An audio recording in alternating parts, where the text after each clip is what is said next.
시절과 의사가 된 다음 언제가 더 힘들었나요? 그게 비교할 수 있을까요? 당연하게 저는 의사가 되고 나서 너무 힘들었거든요. 형, 어떻죠? 저도 마찬가지로 의사가 되고 나서가 가장 힘들었었는데요. 아무래도 의사가 된 것에 따른 책임감의 유무가 좀 크지 않았나 그렇게 생각을 합니다.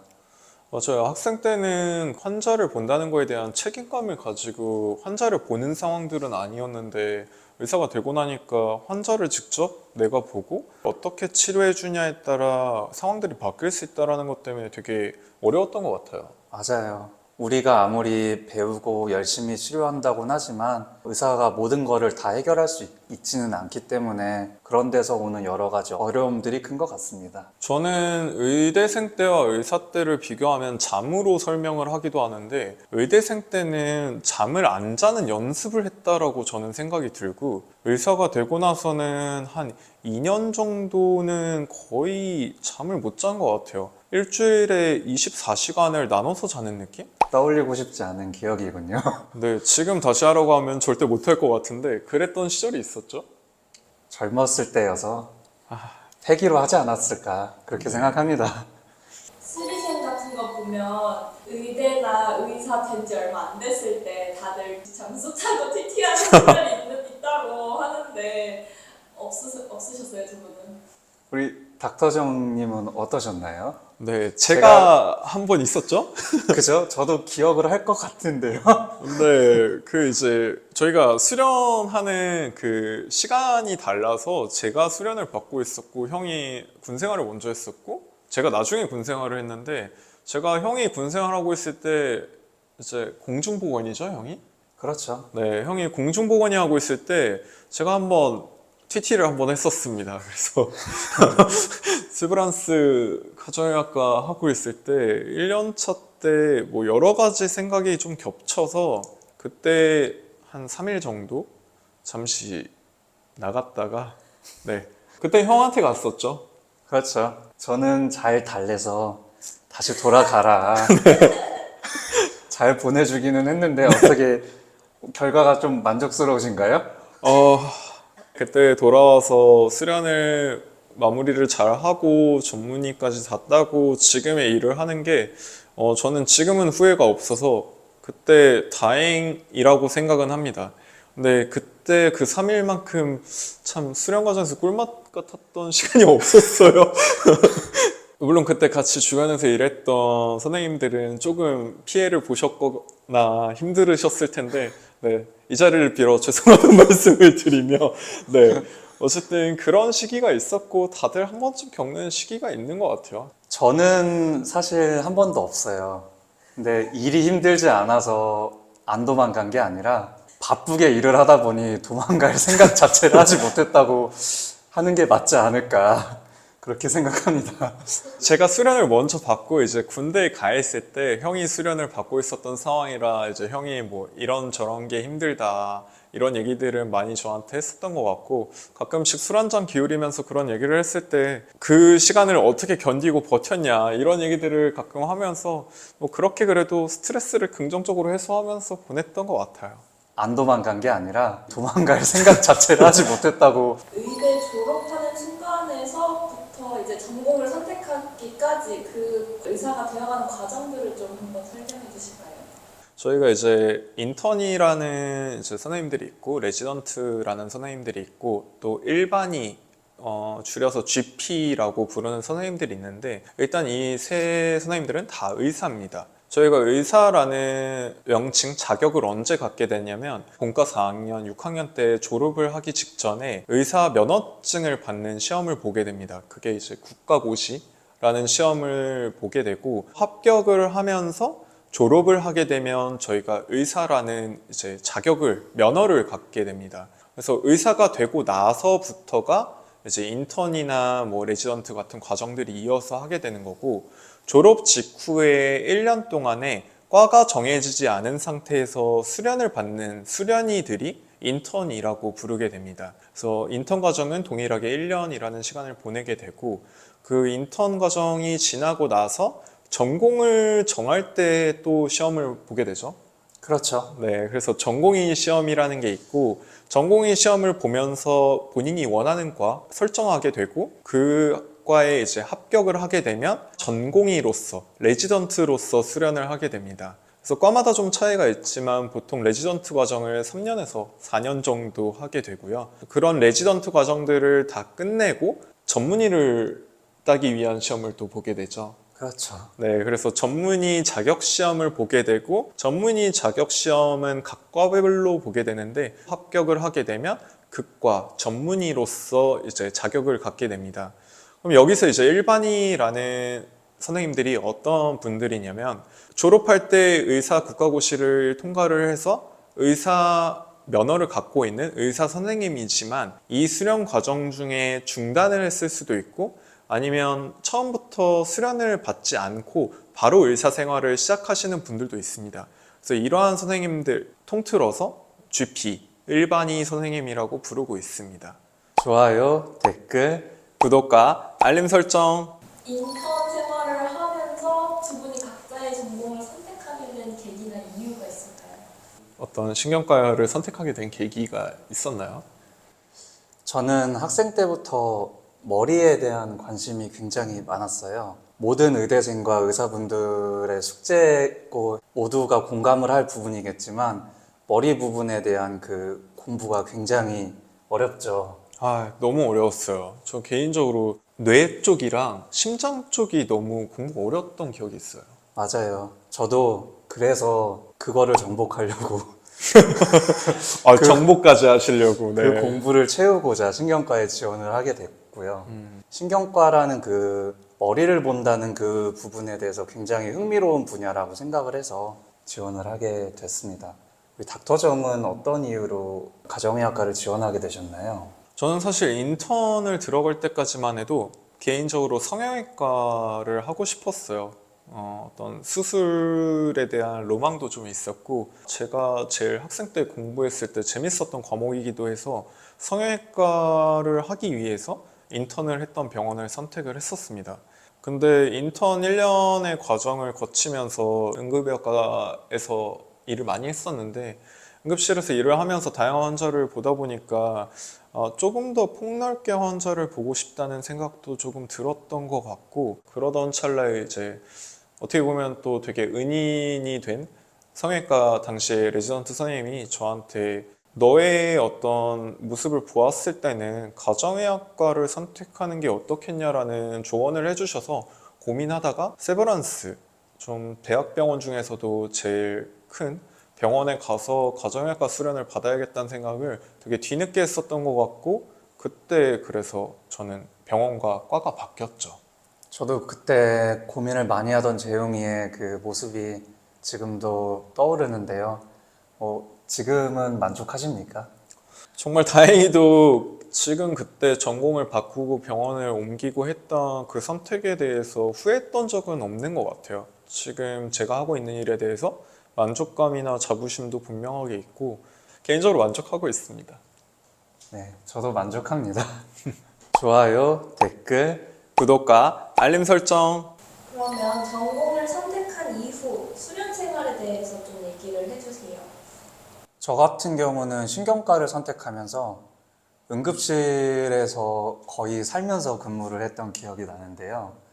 응급실에서 요즘 흔히 말하는 뇌졸중, 중풍이라고도 하죠. 예전 말로는 그 환자들을 주로 진료를 보고 골든타임을 놓치지 않고 의학적 처치가 필요한 환자분들을 많이 보는 쪽으로 그렇게 근무를 했었습니다. 신경과는 워낙 생명을 다루는 저희가 이제 바이탈을 다룬다고 표현을 하는데 그런 생명이 왔다 갔다 하는 환자분들을 워낙 많이 보니까 되게 힘들었을 것 같아요. 모두가 그렇듯이 자기 과가 가장 힘든 거 아닌가요?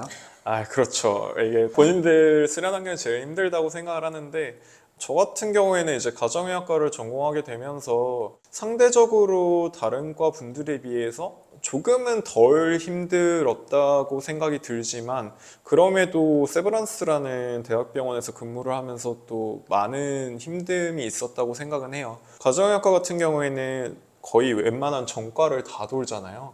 그래서 수련 환경에서 파견 근무가 많아서 제가 수련받으면서 근무해본 병원이 그래도 한 7개, 8개는 되는 것 같아서 되게 많은 과들을 돌아다니고 많은 병원들을 돌아다니면서 다양한 경험과 다양한 환자들을 많이 봤던 것 같고 그게 제 인생에 있어서도 도움이 많이 되는 것 같습니다. 의사 생활을 하면서 제일 힘들었던 일은 어떤 게 있을까요? 신경과는 주로 보는 질환이 뇌졸중 중풍으로 알고 있지만 사실은 신경과는 정말 다양한 분야의 질환들을 보고 있어요. 대부분이 나이가 들면서 퇴행 변화에 따른 원칙적으로 치료가 불가능한 질환 또는 굉장히 희귀한 질환 중에 아직까지는 충분히 연구가 되지 않아서 치료제가 나오지 않은 그런 질환들을 신경과에서 주로 보고 있는데 이 환자분들이 조금이라도 더 나아졌으면 좋겠는데 그런 것들을 좀 더 해드리지 못하는 부분에 대한 게 좀 많이 마음이 아프고 힘들더라고요. 그렇죠. 의사로서의 어떤 사명감이나 책임감은 분명하게 있기 때문에 더 해드리고 싶지만 한계가 있다라는 생각은 조금 많이 들었던 것 같고 그런 부분을 이제 형이 방금 힘들다라고 표현을 했었던 것 같아요. 저 같은 경우에는 이제 다양한 과를 파견을 돌다 보니까 그 적응을 하는 거에 있어서 힘들었던 부분들이 분명하게 있었던 것 같고 새로운 과를 가게 되면 그 과에 대한 전문성이나 공부를 되게 많이 하게 되는데 또 원래 봤던 과의 수련은 아니다 보니 그런 적응의 관점에서 또 힘든 게 있었는데 개인적으로 산부인과 수련을 받을 때 되게 어려우면서도 또 한편으로는 출산하는 과정들을 지켜보면서 되게 경이롭다? 신비하다라는 생각을 의사로서 많이 했던 것 같아요. 그렇군요. 한 가지 더 얘기하자면 저는 지방병원 파견들 다니면서 이제 국가 공공의 병원들에서도 일을 해봤던 경험이 있는데 생각보다 그 시설이 깔끔하고 좋은 거에 비해서 의료원들은 되게 생각보다 의료 인력이 부족합니다. 뭐 의사뿐만이 아니라 모든 인력이 좀 부족하고 이런 것들이 되게 힘들었던 기억이 있어요. 그렇죠. 이거는 차차 해결해 나가야 할 문제라고 봅니다. 좋아요, 댓글, 구독과 알림 설정. 의사들은 군복무하는 형태도 다양하다고 들었는데 두 분은 어떤 군복무를 하셨는지 한번 말씀해 주실까요? 저희가 군복무를 해결한 방식이 다르죠. 그렇죠. 저희가 의사가 되고 나서 가는 걸로 하면 보통 두 가지죠. 형이 공중보건의로 갔다 왔고 제가 군의관으로 갔다 왔는데 공중보건의부터 설명을 해주실까요? 네, 공중보건의는 의과대학을 졸업하고 일반의 신분으로 주로 가게 되는 게 공중보건이고요. 과의 특성에 따라서 전문의를 따고도 공중보건이라는 그 군복무 제도를 통해서 군복무를 해결하기도 합니다. 공중보건의는 군의관, 그러니까 즉 군인 신분은 아니고요. 보충역으로 들어가기 때문에 공무원 신분에 가깝다고 생각하시면 좀 편할 것 같습니다. 공중보건의는 그 복무기간이 36개월로 3년이라는 좀 긴 시간 동안 군복무를 이제 해결하게 되고요. 주로 하는 일은 지방에 아까 말씀드렸던 의료 취약 지역들, 대부분이 아마 시골이나 광역시가 아닌 군이나 섬 같은 부분들이 되겠죠. 1차 의료를 주로 담당하거나 응급실에서의 그런 진료들을 담당하는 걸 주로 하고 있습니다.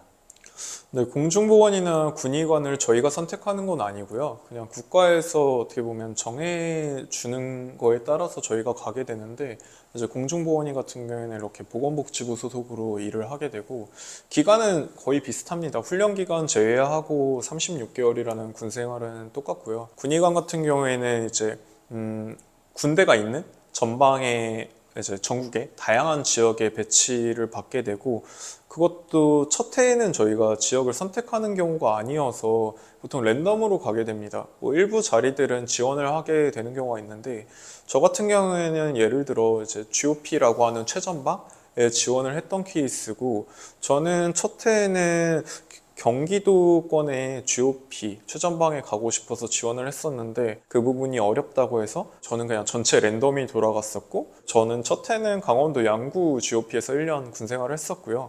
저희가 군의관들 같은 경우에는 1년마다 교류가 있어요. 그래서 군대에서의 어떤 훈련 성적이나 군 생활을 어떻게 했는지에 대한 어떤 이제 군 간부들의 평가 이런 것들이 종합적으로 또 훈련 성적 이런 것들을 통해서 등수가 나오고 군대에서도 경쟁인데 이 등수에 따라서 원하는 부대를 또 지원할 수 있게 돼요. 그래서 저 같은 경우에는 운이 그 당시에 좋아서 이제 1년차가 끝나고 당시에 이제 가정의학과 쪽에서 제가 1등을 해서 그래서 저는 2년차 때 육군사관학교를 지원했었고 남은 2년은 저는 육군사관학교에서 군의관 장교로서 계급은 저는 대위였고요. 군 생활을 했었습니다. 이렇게 보면 정말 무한 경쟁의 무한 시험의 시기를 저희가 뚫고 여기까지 온 게 아닌가. 좋아요, 댓글, 구독과 알림 설정. 두 분은 의사가 되지 않았다면 어떤 일을 하고 있을 것 같나요, 지금? 제가 먼저 말씀을 드릴게요. 저는 어릴 때 우주를 보는 게 되게 재밌었어요. 그러니까 과학 중에서도 특히 땅이나 하늘을 보는 게 되게 흥미로워서 아마도 제가 의사가 안 됐었다면 지질학자라든지 천문학자의 길을 걷지 않았을까 그렇게 조심스럽게 한번 생각해 봅니다. 그래서 저는 생각지도 못한 답변이어서 신기한데요. 물론 뭐 모든 직업이 힘들 거라고 생각을 하고 뭐 다 전문성이 있지만 저 같은 경우에는 셰프였던 것 같아요. 요리하시는 분들이 멋있다라고 생각을 하기도 하고 개인적으로 요리를 좀 좋아하고 그런 셰프의 길로 갔었을 수도 있겠다라는 생각은 해보는 것 같아요. 닥터정이 해줬던 스테이크가 갑자기 먹고 싶군요. 가끔 이제 형을 포함해서 좀 친한 친구들을 초대해서 제가 술안주를 만들어주면서 이제 같이 그렇게 술을 마셨던 기억도 있어요. 저는 다음부터는 미디움 레어로 부탁드립니다. 좋아요, 댓글, 구독과 알림 설정. 서로가 기억하는 20대 시절과 현재의 모습을 비교해보면 어떤 생각이 드는지 마지막으로 한 번씩 얘기해 주시죠. 이건 제가 먼저 얘기할게요. 형은 한결같이 제가 생각하기론 괜찮았던 사람이었고 서로가 수련받았거나 이런 시간들은 달랐지만 그럼에도 지금까지 되게 좋은 관계를 유지하고 바쁜 와중에도 계속 같이 시간을 보냈던 건 되게 괜찮은 사람이라는 인지가 있어서고 지금 신경과 전문의가 돼서 또 다른 병원에서 일을 하는 것들을 보면서 되게 괜찮다라는 생각인 것 같아요. 제가 인정하는 되게 괜찮은 의사이자 형이라고 생각합니다. 좋은 말씀 감사합니다. 제가 재웅이를 기억하는 순간은 아마 20살, 21살 때부터일 테니까 제가 기억하는 닥터정의 그때의 모습과 지금의 모습은 사실 같아요. 그때도 굉장히 추진력 있었고 실행력 있었고 결단력 있었고 남들보다 항상 먼저 앞서서 고민하고 그런 모습들이 기반이 되어서 지금의 닥터정을 만든 게 아닌가 그렇게 생각을 하고요. 지금은 이제 아주 훌륭한 안티에이징 센터장으로서 본인도 잘 가꾸고 그런 미의 그런 아름다움이나 그런 정보들을 구독자 여러분들과 함께 공유하고 있는 닥터정을 보니까 저도 먼 미래에는 제 전문 분야인 신경과 지식들을 구독자분들과 함께 공유를 할 수 있는 기회가 생기면 좋을 수도 있겠다 이런 생각이 드네요. 좋아요, 댓글, 구독과 알림 설정. 다음에 기회가 되면 같이 다음에, 촬영하는 걸로. 그럼요. 다음에도 불러주신다면 제가 또 나와서 좋은 얘기들과 좋은 지식들 함께 공유할 수 있도록 한번 준비해 보겠습니다. 네, 감사합니다. 지금까지 안티에이징 닥터정 정재영 원장이었습니다. 김용진이었습니다. 다음에 만나요. 다음에 만나요.